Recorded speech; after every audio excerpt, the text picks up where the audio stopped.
An incidental kidnapping is an abduction that takes place within an underlying felony. The Texas approach to dealing with incidental kidnappings is to treat them as a separate offense, unless that offense is required as part of the elements of the target crime.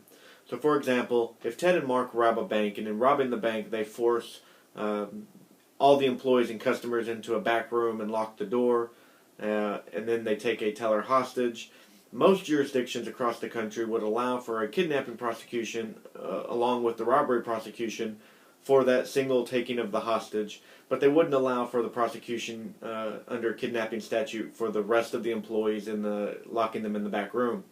And Texas doesn't do that. Texas would allow for the offense to be prosecuted if the elements are met. The kidnapping requirements, abduction, and in this case would probably using a deadly weapon to accomplish that abduction, are not part of the elements in the aggravated robbery. Those two offenses are completely separate. They have their own elements, and they're not reliant on each other. So even though you may look at it as in it's part of the robbery, you're actually committing two separate offenses.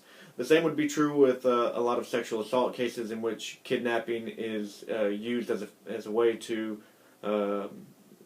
gain access to a victim. So you kidnap someone and then sexually assault them.